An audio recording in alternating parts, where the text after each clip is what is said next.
Assalamualaikum warahmatullahi wabarakatuh. Alhamdulillah, alhamdulillahirabbil alamin. Wa bihi nasta'inu ala umurid dunya waddin wa ala alihi wa ashabihi wa man tabi'ahu bi ihsan ila yaumiddin, amma ba'du. Saudara-saudara sebangsa setanah air yang dirahmati oleh Allah Subhanahu wa taala.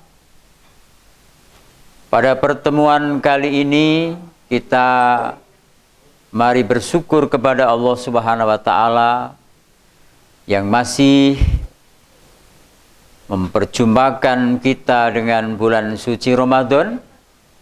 Mudah-mudahan Ramadan kali ini banyak membawa kemanfaatan, banyak membawa berkah bagi orang-orang beriman yang diwajibkan puasa oleh Allah Subhanahu wa taala. Kami dari Kerahanian Islam SMK Pawiyatan akan menyampaikan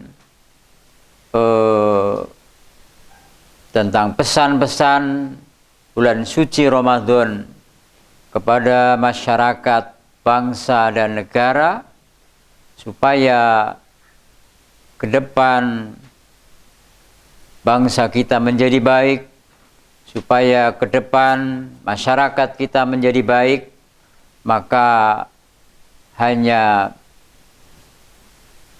kalau kita mengikuti perintah Allah Subhanahu wa taala.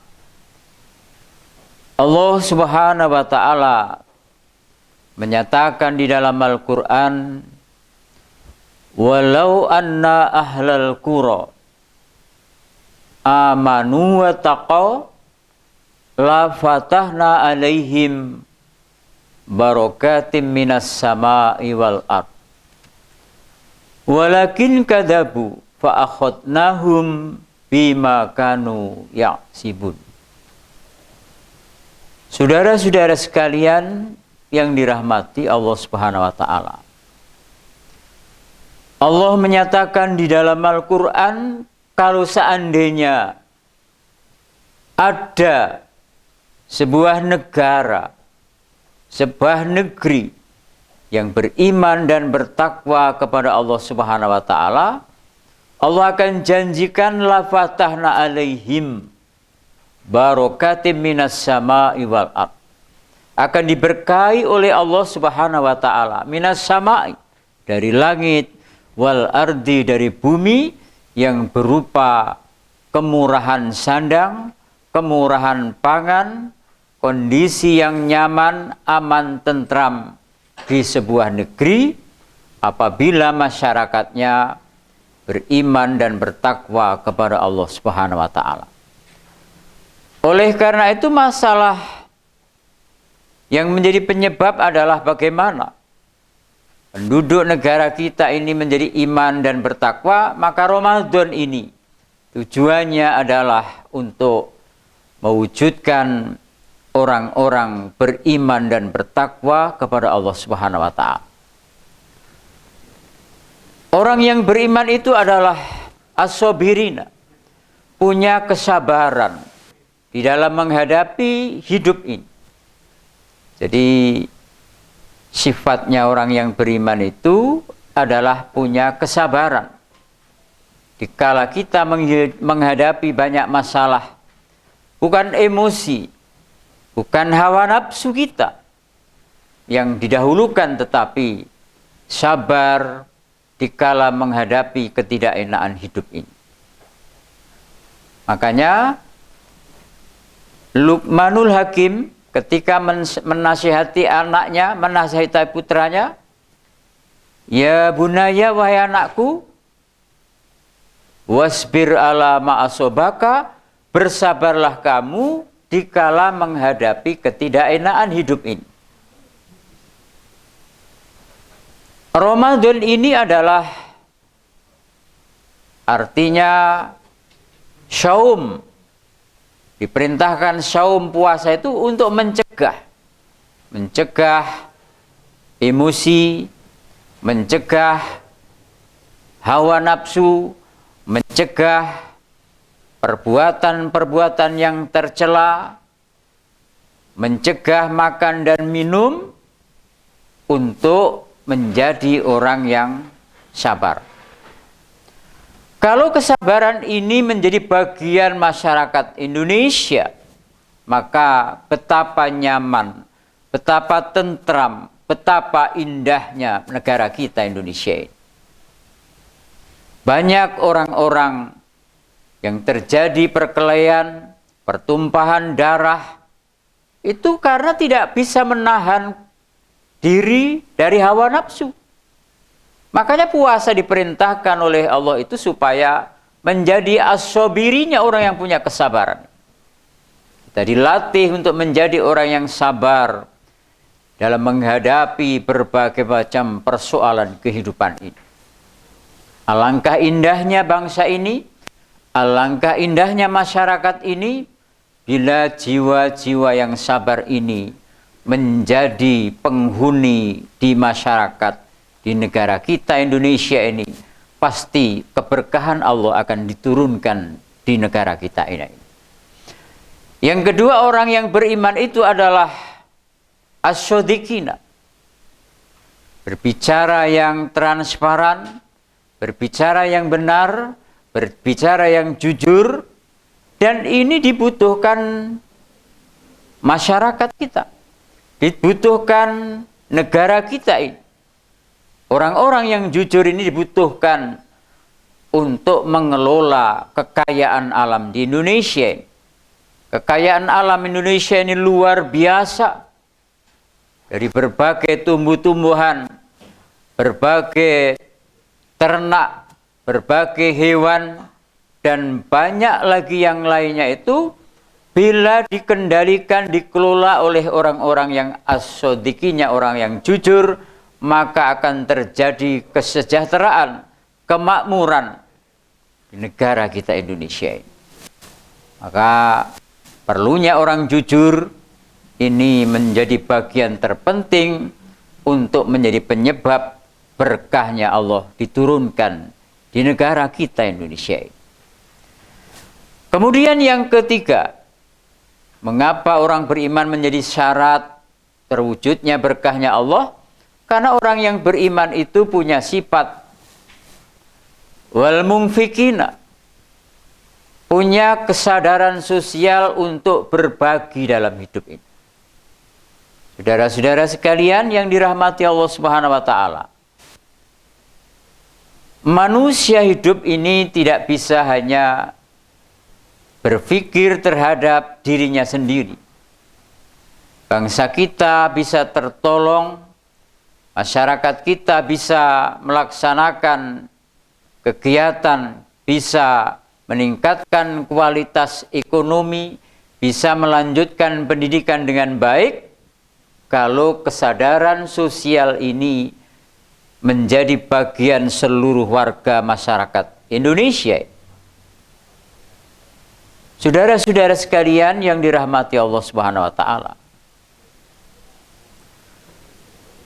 yang menjadi penyebab tentramnya masyarakat, tentramnya bangsa dan negara ini kalau ekonomi ini berjalan dengan baik.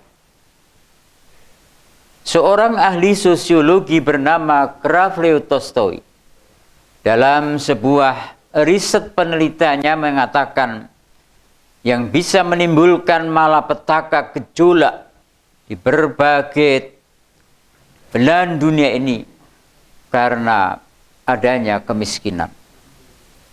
Kadal fakru ayakuna kufron, kekufuran bisa terjadi di mana-mana kalau kemiskinan ini melanda di mana saja. Seorang ibu yang baik-baik bisa menjadi pekerja seksual itu karena faktor ekonomi. Terjadinya demonstrasi, terjadinya gejolak yang luar biasa di belahan dunia ini karena faktor ekonomi. Belanda menjajah Indonesia ini karena faktor ekonomi. Demonstrasi di berbagai tempat yang menyulut massa ribuan bahkan jutaan menuntut haknya itu karena ekonomi. Jadi faktor ekonomi ini faktor yang sangat penting yang perlu untuk diperhatikan. Umat Islam ini mempunyai kekuatan membangun ekonomi dengan zakat, infak, dan sedekah. Kalau dikelola secara benar akan bisa mampu menjadi soko gurunya ekonomi. Saudara-saudara sekalian yang dirahmati Allah Subhanahu wa taala. Kalau kita berbicara tentang ekonomi di negara kita Indonesia ini, yang memegang peranan bukan lagi umat Islam, tapi lihatlah di luar sana munculnya Alfamart, Indomaret, Alfamidi, plaza-plaza yang menjulang ke langit, apartemen, hotel-hotel yang menjulang tinggi. Itu bukan milik kita umat Islam, tetapi milik orang-orang di luar Islam. Karena umat Islam tidak mampu mendayagunakan ekonomi yang telah berada dalam kekuatannya itu. Kekuatan ekonomi umat Islam ada di zakat, infak, dan sedekah. Kalau dikelola secara benar akan menjadi mampu bersaing. Tidak ada anak-anak Indonesia yang tidak bisa melanjutkan sekolah. Karena itu orang yang beriman itu adalah wal mungfikina, orang-orang yang punya kepedulian sosial dalam hidup ini. Saudara-saudara kaum muslimin yang dirahmati Allah Subhanahu wa taala. Kalau ekonomi ini dibangun sudah secara baik, maka Allah akan turunkan berkah kecukupan, berkah kemakmuran, dan berkah kesejahteraan. Kemudian yang ketiga, yang keempat, orang yang beriman itu punya sifat wal mustaghfirina bil ashari. Di pertigaan malam mereka mau untuk bersujud beristighfar pada Allah Subhanahu wa taala. Minta ampun kepada Allah. Wasta'inu bisabri wassalat wa innaha lakabiratun ila alal khosiin. Mereka minta pertolongan kepada Allah dengan sholat, dengan sabar dan sholat. Sebagai interaksi sosial, interaksi munajat berhubungan dengan Allah Subhanahu wa taala. Mereka menjadikan sholat sebagai bahan untuk mengadukan segala persoalan. Saudara-saudara, kaum muslimin sebangsa, setanah air yang dirahmati Allah Subhanahu wa taala. Orang yang mau beristighfar, Allah menjanjikan 5 hal. Yang pertama, man lazimal istighfaro ja'alallahu min kulli dzikin makhrajan.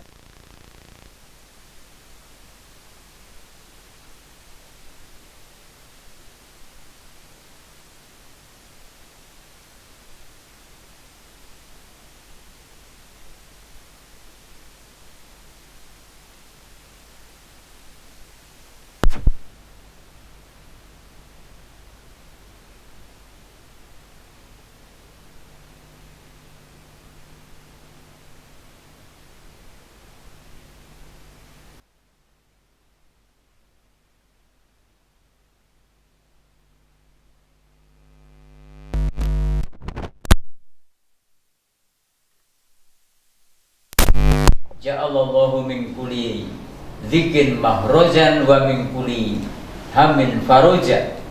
Dikala kita menghadapi kecemasan, kebingungan, kegalauan,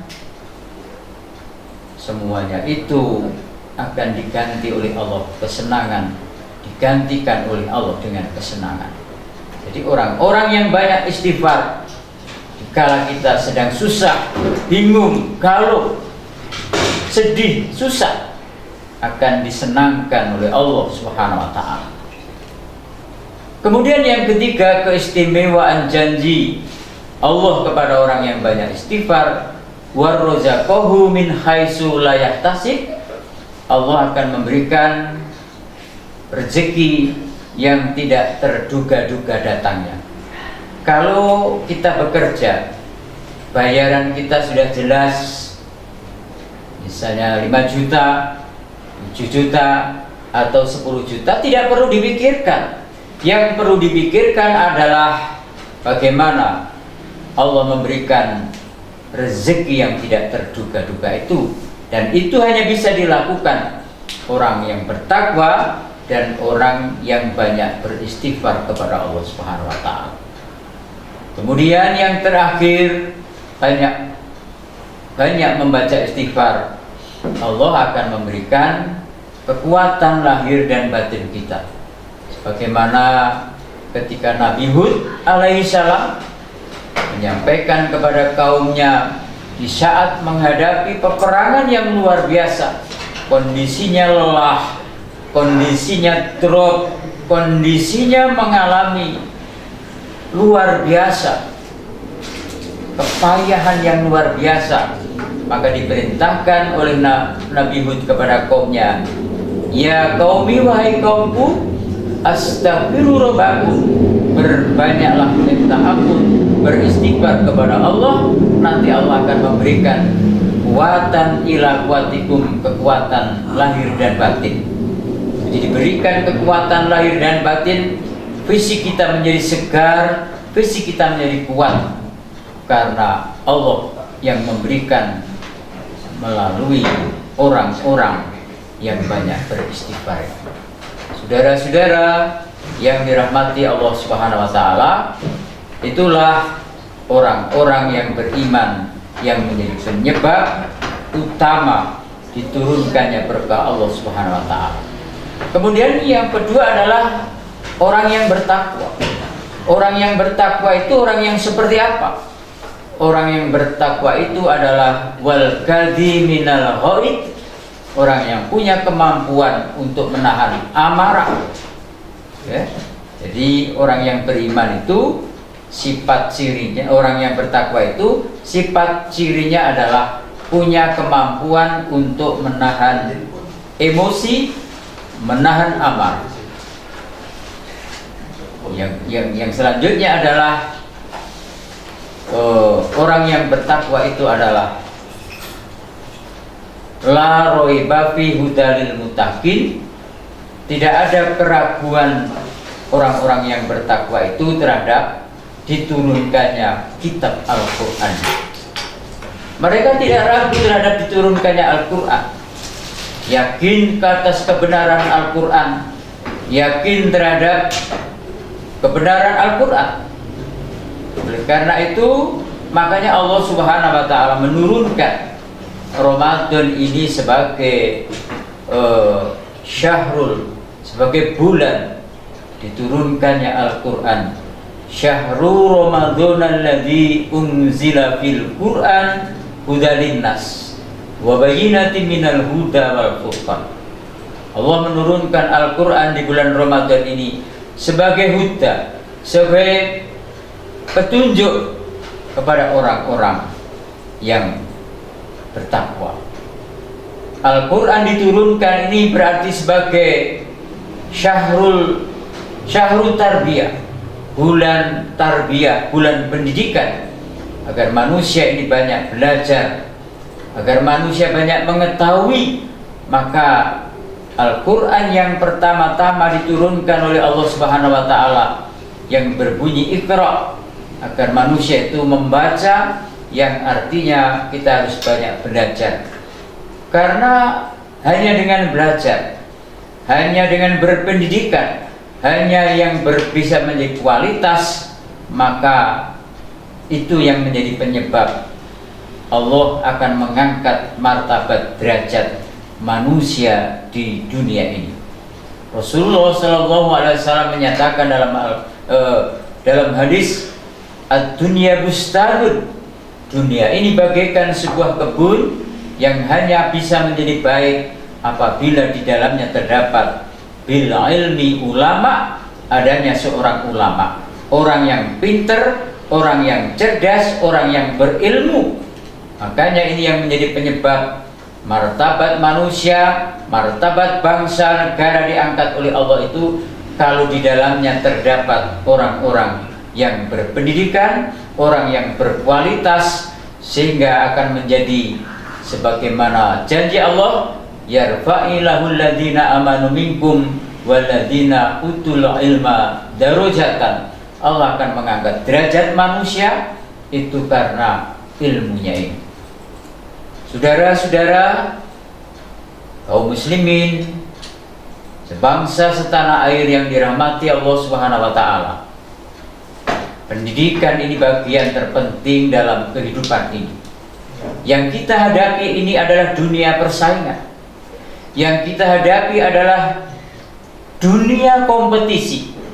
Kalau umat Islam dhaif, umat Islam lemah, umat Islam tidak berdaya, maka siap-siaplah kita menjadi orang-orang yang hidup di pojok-pojok kehidupan yang nanti akan ditentukan nasib kita oleh orang lain.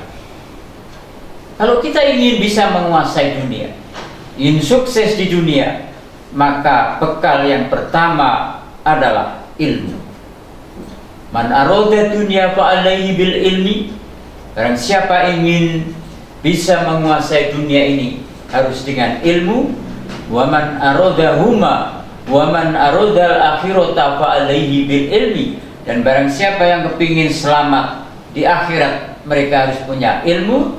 Wa man aradahuma fa alaihi bil ilmi.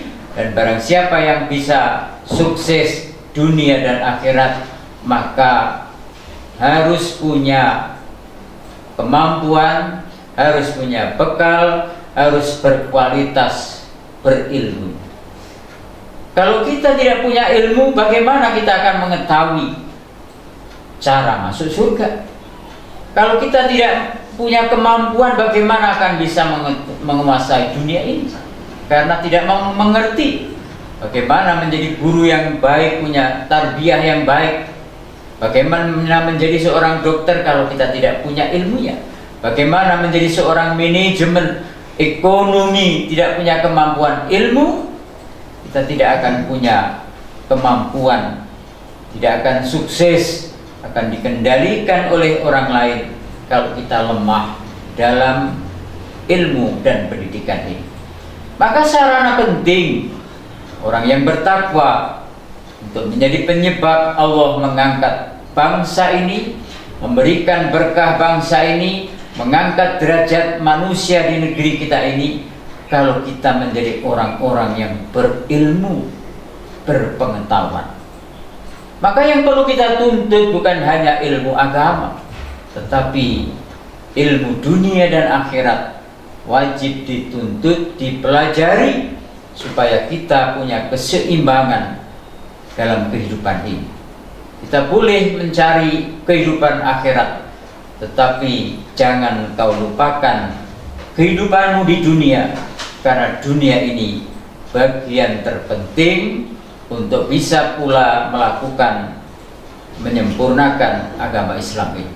Kalau dunianya kita itu lemah, kita tidak akan bisa melakukan Islam ini secara sempurna.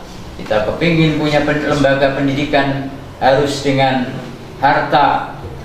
Kalau kita kepingin pondok pesantren perlu harta benda. Kalau kita ingin mendirikan masjid membutuhkan dana. Kalau kita ingin menjadi seorang muslim yang melakukan rukun Islam yang kelima, umroh dan haji, membutuhkan dana. Makanya doa kita diperintahkan oleh Allah, Rabbana atina fid dunya hasanah. Ya Allah, berikan kami kebaikan dunia ini supaya kami bisa melakukan panggilan perintahmu untuk melakukan ketaatan kepada Allah Subhanahu wa taala.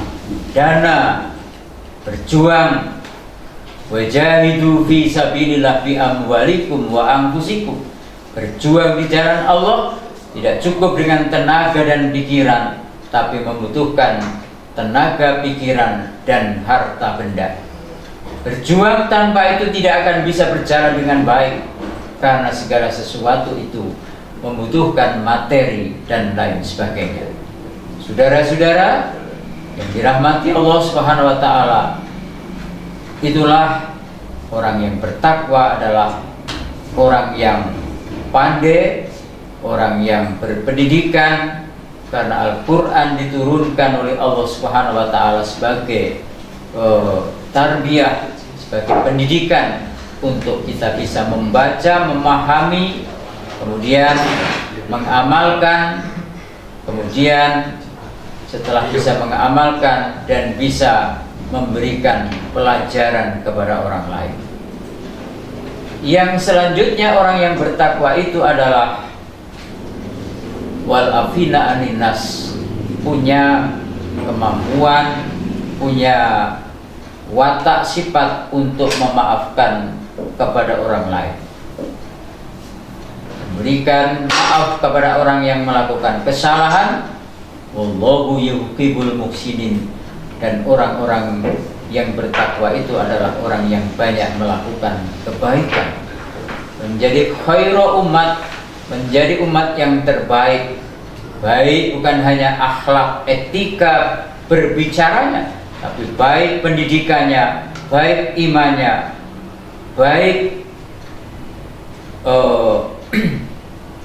rumah sakitnya, baik pondok pesantrennya, baik dalam segala aktivitas kehidupan, menjadi contoh, menjadi teladan, sehingga orang lain hanya akan melihat terheran-heran terhadap amal usaha yang kita lakukan sebagai kuntum khairu ummatin ukhrijat linas, manusia yang dikirimkan oleh Allah menjadi manusia yang terbaik dalam berbagai aspek kehidupan.